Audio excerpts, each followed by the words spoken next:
하나님 말씀 전도서 9장 7절 12절 말씀 읽겠습니다. 9장 7절부터 12절입니다. 너는 가서 기쁨으로 내 음식물을 먹고 즐거운 마음으로 내 포도주를 마실지어다. 이는 하나님이 내가 하는 일들을 벌써 기쁘게 받으셨음이니라. 내 의복을 항상 희게 하며 내 머리에 향 기름을 그치지 아니하도록 할지니라. 내 헛된 평생의 모든 날 곧 하나님의 해 아래서 내게 주신 모든 헛된 날에 내가 사랑하는 아내와 함께 즐겁게 살지어다. 그것이 네가 평생의 해 아래에서 수고하고 얻은 내 몫이니라. 내 손이 이를 얻는 대로 힘을 다하여 할지어다. 내가 장차 들어갈 수월에는 일도 없고 계획도 없고 지식도 없고 지혜도 없음이니라. 내가 다시 해 아래에서 보니 빠른 경주자들이라고 선착하는 것이 아니며 용사들이라고 전쟁에 승리하는 것이 아니며 지혜자들이라고 음식물을 얻는 것도 아니며 명철자들이라고 재물을 얻는 것도 아니며 지식인들이라고 은총을 입는 것이 아니니 이는 시기와 기회는 그들 모두에게 임함이라. 분명히 사람은 자기의 시기도 알지 못하나니 물고기들이 재난의 그물에 걸리고 새들이 올무에 걸림같이 인생들도 재앙의 날이 그들에게 후련히 임하면 거기에 걸리느니라. 아멘. 누구나 다 행복을 추구하며 살길 원하고 있습니다. 예수님 믿는 사람들이나 또한 교회를 다니는 사람들이나 다 기쁘게 살고 싶은 마음이 다 있습니다. 근데 우리가 어떻게 하면 참 행복을 누리며 살아가느냐 하는 것입니다. 사실 우리 또 주변에 진짜 내 인생은 참 기쁘고 즐거워 이렇게 행복을 말하는 사람들이 얼마나 될까요? 오늘 이 본문, 이 말씀을 보게 되면 하나님 안에서 행복을 누리는 길이 있다는 것입니다. 오늘 이렇게 보면 7절에 너는 가서 기쁨으로 내 음식물을 먹고 즐거운 마음으로 내 포도주를 마실지어다. 잘 먹고 잘 살자 이렇게 또 볼 수도 있는데요. 우리나라 인사법 가운데 세계에는 없는, 다른 나라에는 없는 유일하게 한국 사람들에게만 독특한 인사말이 있습니다. 이게 뭔지 아십니까? 한국에만 있는 인사말. 뭐 잘 지냈습니까? 또 어떻게 지냈습니까? 다 이렇게 굿모닝 다 이렇게 인사하지만 한국인만 독특하게 말하는 인사법이 있는데 이게 뭐냐면 밥 먹었니? 네. 우리 보면 만나면 밥 먹었니 묻잖아요. 그게 하나 인사잖아요. 네. 그리고 진지 잡수셨습니까? 이게 진짜 없어서 못 먹은 게 아니고 이게 이제 하나의 인사법이잖아요. 이게 우리나라에 먹는 것으로 이게 표현하는 게 이제 많이 있는데 사실 우리나라는 60년대만 해도 우리나라의 경제 사정이 필리핀만도 못했다는 겁니다. 저 아프리카 나라 비슷했다는 거예요. 그러니까 못 살았던 나라인데 또 흉년이 들면 정기적으로 이 보릿고개를 또 넘어야 했고 또 굶는 사람들이 많이 있었죠. 그래서 이 가난한 사람들은 실컷 배불리 먹는 거 이게 이제 소원이었기에 그때부터 이제 밥 먹었습니까? 또 밤새 안녕했습니까? 또 진지 잡수셨습니까? 이렇게 이제 건네는 것이 자연스럽게 우리나라에는 이게 하나의 인사의 또 말이 이제 된 것이죠. 어쨌든 잘 또 먹고 즐겁게 사는 거 이게 복이지 않겠습니까? 아무 걱정 없이. 그런데 오늘 이 본문에 하나님도요 우리가 기쁘게 살기를 원하세요. 기쁘고 행복하고 걱정 없이 정말 평안함을 유지하면서 살길 원하시고 하나님 그런 복을 주길 원하신다는 것입니다. 그런데 오늘 중요한 말씀이 있어요. 이 7절 자세히 보면요. 너는 가서 기쁨으로 내 음식물을 먹고 즐거운 마음으로 내 포도주를 마실지어다. 이는 하나님이 네가 하는 일들을 벌써 기쁘게 받으셨음이니라. 자, 여기서 이 마지막 말이 중요합니다. 하나님이 바로 네가 하는 일들을 벌써 기쁘게 받으셨다. 즉 이런 행복은 하나님과의 이런 관계에서 우리가 하나님을 아버지라 우리가 믿고 하나님을 경외하고 하나님을 의지하고 이런 믿음 생활을 하는 가운데서 이런 기쁘고 또 즐겁고 또 우리가 또 잘 먹고 또 잘 또 살고 이런 복이 오는 거지 하나님과의 관계가 끊어진 가운데서 또 하나님을 믿기는 믿지만 계속 내 욕심대로 살아가고자 한다면 결과로 이런 복을 누린다는 것은 대단히 어려운 것입니다.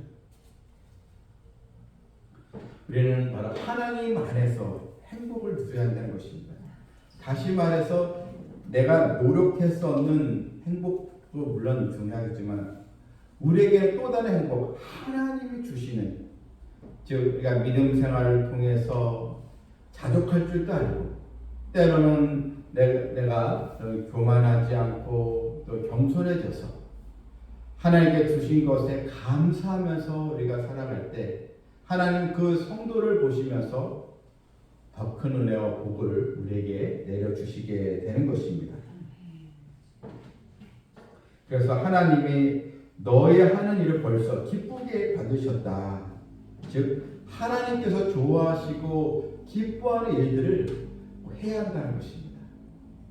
만약에 우리가 하나님께서 걱정하시고 하나님께서 한탄하시고 하나님께서 속상해하시는 그런 일들을 우리가 하면서 기쁘게 살겠다. 이거는 안 된다는 것입니다.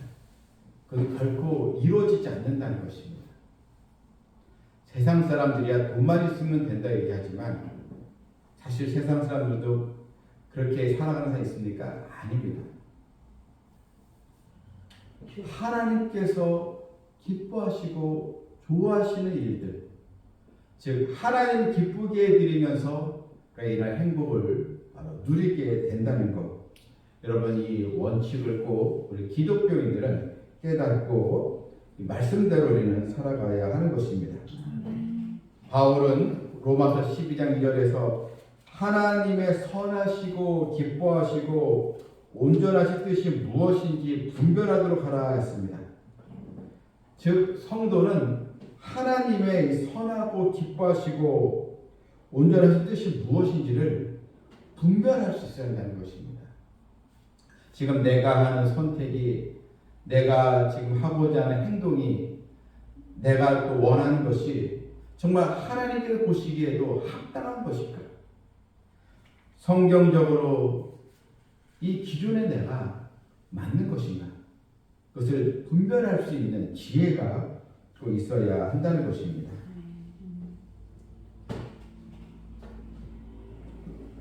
또 이 본문 이 8절을 보게 되면 우리가 어떻게 하면 하나님의 손안에 행복을 누릴 수가 있는가? 이 8절 보게 되면 7절에는 이제 먹고 마시는 이 문제가 이제 나왔는데 8절에는 이제 내 의복을 항상 희게하며 내 머리에 향기름을 그치지 아니하도록 하라. 이 8절 말씀 보게 되면 그러면 맨날 좋은 옷을 입어야 되는가? 또 머리도 이제 단정하고 또 향수 뿌리고 이런 그런 내용이 아니고요. 이 8절을 보게 되면 여기서 내 의복을 항상 희게 하라 그랬습니다. 이 희게 하라는 거 이것은 바로 사람은 옷을 보면은 그 사람의 또 대충 이 사람 어떤 사람인가 파악할 수 있지 않겠습니까? 예. 저도 보게 되면 이렇게 나가다 보면 양복 입으면 다 거의 다 목사님이세요? 이렇게 묻는 경우도 많이 있거든요. 예. 근데 여러분 여기서 이 옷이라는 거, 내 의복을 항상 희게 하라. 이것은 바로 자기 자신을 잘 가꾸라는 것입니다. 뭐 명품으로 치장하라는 게 아니고 하나님 앞에 다른 모습으로 우리가 서 있어야 한다, 이런 뜻입니다. 또 머리에 향을 바른다는 것은, 머리라는 것은 우리의 생각을 말하는 것입니다. 항상 우리의 생각이 향기 나는 생각, 부패되고 좋지 않은 그런 생각이 아니고 우리 머릿속에 이 생각이 향기가 나는, 그래서 이 긍정적이고 또한 좋은 것들이 나오는 그런 마음을 사실 말하는 것입니다. 그래서 의복을 항상 또 희게 하라. 바로 자기 자신의 모습, 우리 바로 그리스도의 빛의 옷을 입은 사람들이잖아요. 우리는 세상 사람들과 완전히 구별된 사람들인데, 여러분 우리의 이런 행동, 모습을 통해서 참 저 사람은 뭐 교회 다니는 사람 맞구나, 하나님을 믿는 백성 맞구나, 역시 틀리구나, 이런 이 마음가짐, 이런 또 태도 굉장히 중요하다는 것입니다. 그래서 우리가 하나님을 기쁘시게 하는 일을 하면서 행복하고 즐거운 또 삶을 누리면서, 또한 나 자신의 이런 모습을 하나님의 자녀로서 하나님 자녀다운 모습으로 잘 가꾸어 나가는 우리 성도들이 되어야 될지 믿습니다.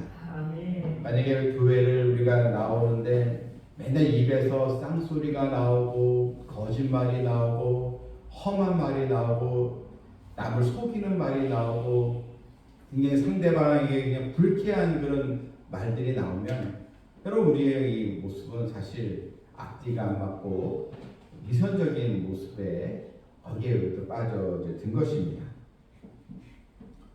또한 이 9절 말씀을 보게 되면 결국 이 화목입니다. 이 9절에 보게 되면 이렇게 이 말씀을 보면 9절에 내 헛된 평생의 모든 날, 곧 하나님의 해아에서 내게 주신 모든 헛된 날에 내가 사랑하는 아내와 함께 즐겁게 또 살지어다. 이것은 이제 화목을 이제 말하는 것입니다. 사실 이 말씀은, 이 9절 말씀은 솔로몬 자신의 실패를 담은 말씀이에요. 왜냐하면 솔로몬이 후궁이 700명이고요. 첩이 300명입니다. 무려 자기 아내가요 1000명, 1000명. 근데 만족을 누리지 못했어요. 화목을 누리지 못했어요. 가정의 평강, 기쁨을 누리지 못했어요. 1000명 가까운 아내들이 있었지만 별로 행복하지 않았다는 것입니다. 여러분, 우리가 하나님 앞에 바른 믿음으로 우리가 서 있고 주어진 상황 속에서 우리가 원망하지 않고 우리가 잘 하나님의 때를 기다리고 하나님을 의지하면 하나님 우리 가정에도 우리 삶에도 평강의 복을, 화목의 복을 주실 줄 믿습니다. 아멘. 이런 은혜를 우리가 또 받아들이고, 또 우리가 또 주목해서 봐야 할 말씀이 10절입니다. 우리 10절 한번 다 같이 읽겠습니다. 10절. 내 손이 이를 얻는 대로 힘을 다하여 할지어다. 내가 장차 들어갈 소에는 일도 없고 계획도 없고 식도 없고 지혜도 없습니다. 너의 손이 이를 얻는 대로 힘을 다하여 할지어다. 이것은 바로 우리가 살아갈 때 주어진 또 역할, 사명에 최선을 다하는 것입니다. 충성을 다하는 것입니다. 여러분, 무엇보다 우리가 교회에서 성도로서의 이런 모습, 또 사명, 또 하나님에게 주신 또 직분, 여러분 또 우리가 신자로서의 사명, 충실히 잘 감당하길 바랍니다. 네. 우리가 교회에서 인정받고 그래야 우리가 사회에서도 내게 주어진 일을 할 때 그리고 또 대인 관계에서도 하나님의 지혜를 얻고 우리가 다 인정을 받게 되는 것입니다. 무엇보다 여러분 내 손이 일을 하는 대로 힘을 다하여 할지어다. 맡겨진 일에 여러분 또 우리가 소홀히 여기지 말고 맡은 이에게 구할 것은 충성이라 했습니다. 그리고 하나님께 충성스러운 그런 자녀 일꾼이 되어야 될 줄 믿습니다. 아멘. 여러분 기도할 때도요 힘을 다해서 기도하시길 바랍니다. 세상 일도 보면 제가 이제 새벽 예배를 드리고 가면은 그 직장인들이 그냥 이미 그 7시 전부터 줄을 서가지고 열심히 그 돈을 벌려고 애를 쓰지 않습니까? 이렇게 세상 일도 열심히 안 하면 소득이 없는데 하물며 우리가 믿음의 일에 우리가 소홀히 여기고 대충 한다면 하나님의 복을 사실 받을 수 없는 것입니다. 그리고 이것은요 하나님께서 우리가 살아있을 때 우리가 최선을 다해서 주어진 일에 이 책무를 다하는 것도 축복이라는 것입니다. 왜냐하면 죽으면 아무것도 할 수 없다는 것입니다. 아멘.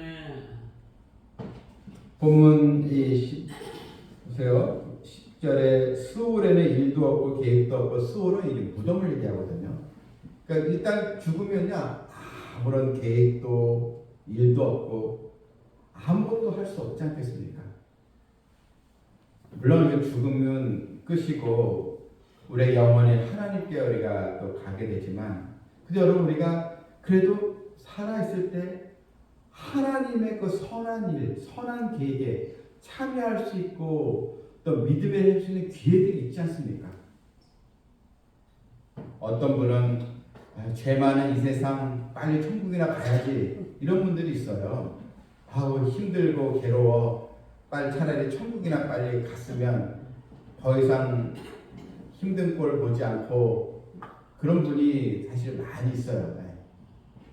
근데 여러분 물론 하나님의 때에 우리가 하나님께 부르심을 가야 되겠지만 그래도 우리가 하루하루를 우리가 살아가는 거 이거 복인 줄 믿으시길 바랍니다.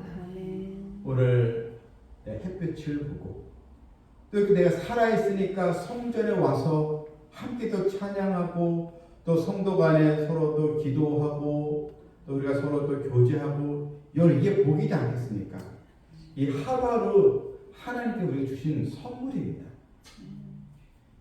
이 선물을 귀하게 여기고 우리가 하루하루를 복되게 보내야 하는 것입니다. 그리고 너무 서둘지 말라는 것입니다. 조급하지 말라는 것입니다. 내 인생 내가 결정하지 말라는 것입니다.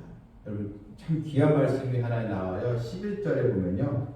이 11절 말씀 보게 되면 내가 다시 해 아래에서 보니 빠른 경주자들이라고 선착하는 것이 아니며 올림픽 경기에서 제가 봤는데요. 아마 이 중거리 경기 한 800m 정도 경기 100m가 아니고 중거리 경기를 하는데 어떤 선수가 1등으로 달렸는데 그 선수가 탈락이 됐어요. 왜냐하면 이런 중거리 선수는 트랙을 돌 때 처음에 자기 정해진 라인이 있습니다. 그 라인을 벗어나면 탈락이거든요. 근데 그 선수가 라인을 벗어나서 달렸거든요. 그래서 1등으로 달렸지만 탈락이 되고 말습니다. 맨 꼴찌죠. 여러분 오늘 이 말씀 보면서 빠른 경주자들이라고 해서 먼저 1등하는 게 아니라는 것입니다. 내 주변에 내 친구가 내 이웃이 더 빨리 성장하고 성공하는 것을 좀 보여도 결국 여러분 그 사람이 다 성공하지는 않는다는 것입니다. 또한 용사들이라고 해서 전쟁에 승리하는 게 아니고요. 아무리 군사력과 장병들이 많아도 그 나라가 승리하는 건 아니지 않습니까? 러시아와 우크라이나 싸움 전쟁에도 러시아가 일주일이면 다 우크라이나를 이길 줄 알았습니다. 근데 1년이 넘었는데도 러시아가 지금 아주 그냥 굉장히 지금 곤혹스러워 힘들어하고 있지 않습니까? 아무리 군사력이 뛰어나도 그 나라가 전쟁에 승리하는 것이 아니라는 것. 결국 여러분, 모든 최종 승리의 바로 주권은 바로 하나님께 있는 것입니다. 하나님께서 나로 하여금 이런 승리와 또한 내가 원하는 그런 또 일에 하나님의 선한 손길이 임해야 비로소 우리가 성공자와 승리자의 삶을 살게 되는 것입니다. 명철자들이라고 해서 재물을 얻는 것도 아닙니다. 또 지식인들이라고 해서 은총을 입는 것도 아닙니다. 그리고 12절에 분명히 사람은 자기의 시기를 알지 못한다 그랬습니다. 사람은요, 아무리 지혜와 명철이 뛰어나도 자기의 그런 시기, 자기의 때를 사실 알 수 없습니다. 내일 일을 알 수 없다는 것입니다. 어떻게 될지 미래의 일을 사람은 알 수 없습니다. 여러분, 점쟁이 찾아가도 아무 소용이 없습니다. 결코 사람은요, 미래의 일을 결정하거나 정할 수 없습니다. 오직 그것은 하나님의 주권에 있는 것입니다. 그런데 이런 하나님의 은혜를 모르고 하나님의 권위와 주권을 모르면 이것은 마치 물고기들이 헤엄치고 마음대로 살다가 거기 그물에 걸리는 것처럼, 물고기가 그물에 걸리는 걸 알겠습니까? 또한 새들이 올무에 걸리는 걸 알겠습니까? 다 모르고 다 걸리지 않겠습니까? 인생도 마찬가지입니다. 인생도 재앙의 날이 오면 다 거기에 걸리게 되어 있습니다. 그래서 우리는 오직 하나님 한 분만을 믿고 하나님을 의지하고 믿음으로 살아갈 수밖에 없는 것입니다. 어느 누구도 이 재앙을 피할 수 없습니다. 오늘 주의 말씀을 통해서 우리는 하나님의 바로 은혜 아래, 바로 하나님의 손 아래 진정한 기쁨과 복이 있음을 우리가 깨닫고 더 철저히 하나님 중심의 신앙으로 나아가는 우리 모두가 다 되기를 주님의 이름으로 축원합니다. 사랑과 은혜가 풍성하신 하나님 아버지, 빠른 경주자들이라고 해서 선착하는 것이 아니고 용사들이라고 해서 전쟁에 승리하는 것이 아니라고 했습니다. 하나님의 역사, 하나님의 은혜가 임하면 내가 뒤처진 것 같아도 얼마든지 내가 앞설 수 있고 결국 나에게 진정한 복이 찾아온다는 것을 우리는 오늘 보았사오니 그대로 이 말씀 그대로 믿고 순종하며 나아감으로 하나님의 은혜 아래 참 행복을 누리는 성도들 다 되게 하여 주시옵소서. 예수님의 이름으로 기도하옵나이다. 아멘.